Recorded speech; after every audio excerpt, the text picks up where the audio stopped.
ഇതൊരു ഹെൽത്തി പുട്ടുണ്ടാക്കിയാലോ. അതിന് വേണ്ടിയിട്ട് ഞാൻ 3/4 കപ്പ് ഗോതമ്പ് എടുത്തിട്ടുണ്ട്. ഗോതമ്പ് പൊടിയല്ല, ഗോതമ്പ് തന്നെ. പിന്നെ അതേപോലെ മുളപ്പിച്ച റാഗിയാണ്.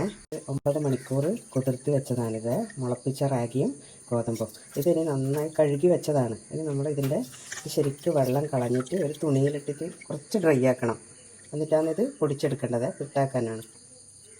കഴുകിയിട്ട് ഒരു നെറ്റിലേക്ക് ആക്കിയിട്ടുണ്ട്. ഇതുപോലെ ഇങ്ങനെ ആക്കിയതിന് ശേഷം ഒന്ന് നന്നായിട്ട് ഡ്രൈ ആവാൻ വേണ്ടിയിട്ട്, ആ നനവൊന്ന് പോകാൻ നമുക്കൊരു തുണിയിൽ കുറച്ച് സമയം ഇട്ട് വെക്കണേ. നമുക്കിത് കുഴപ്പമൊന്നും വേണ്ട. ഇത് ശരിക്കൊന്ന് എന്താ പറയണ്ടേ, പൾസ് ചെയ്ത് എടുക്കുക വേണ്ടത്. നിർത്തിയിട്ട് അപ്പോൾ നന്നായിട്ട് ശരിക്കും പൊടിഞ്ഞ് കിട്ടും.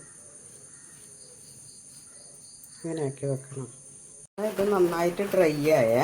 ഇനി നമുക്കിത് പൊടിച്ചെടുക്കലെന്ന് പറഞ്ഞാൽ പൾസ് ചെയ്ത് എടുക്കുക വേണ്ടത്. ഇത് കുറച്ച് നനവ് ഉള്ളത് കൊണ്ട് ശരിക്കും നനവ് പോയിട്ടില്ല. അതുകൊണ്ട് നല്ല ഇതായി പൊടിഞ്ഞിട്ടില്ല. അപ്പം ഞാൻ 1 സ്പൂണ് ഗോതമ്പ് പൊടി ഇടുന്നുണ്ട്. ഒരു ടീസ്പൂണ് മതി. 1 ടീസ്പൂണ് ഗോതമ്പ് പൊടി ഇതിൻ്റെ കൂടെ ഇടുന്നുണ്ട്. അപ്പോൾ നല്ല ശരിക്കും പൊടിയും. ഗോതമ്പ് പൊടി 1 സ്പൂൺ ഇടുമ്പോഴത്തേക്ക് കണ്ട നല്ല ശരിക്കും പൊടിഞ്ഞ് വന്നിട്ട് കണ്ടോ. ഇത് ഇങ്ങനെ തന്നെ പിട്ടാക്കാം. ഞാൻ ഉപ്പ് ഇതിൻ്റെ കൂടെ ഇട്ടിട്ട് പൊടിച്ചിട്ടുണ്ട്. ഇങ്ങനെ തന്നെ പിട്ടാക്കാം. ഞാൻ ഇതിൽ കുറച്ച് മസാല ഇടുന്നുണ്ട്. അതായത് ക്യാരറ്റ്, സവാള, ഒരു വലിയ സവാള, ഒരു ക്യാരറ്റ്, കുറച്ചധികം കറിവേപ്പില, ഒരു പച്ചമുളക്, ഇതെല്ലാം കൂടി ഇട്ടിട്ടാണ് മസാല. നമുക്ക് പുട്ടുണ്ടാക്കാം.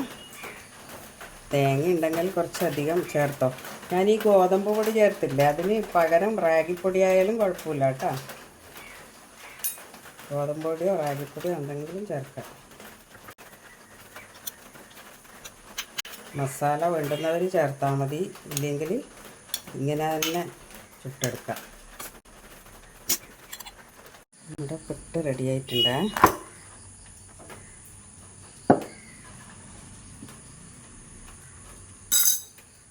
നല്ല ടേസ്റ്റാണ്, ഹെൽത്തി അല്ലേ. എല്ലാവരും ഒന്ന് ഉണ്ടാക്കി നോക്കണേ.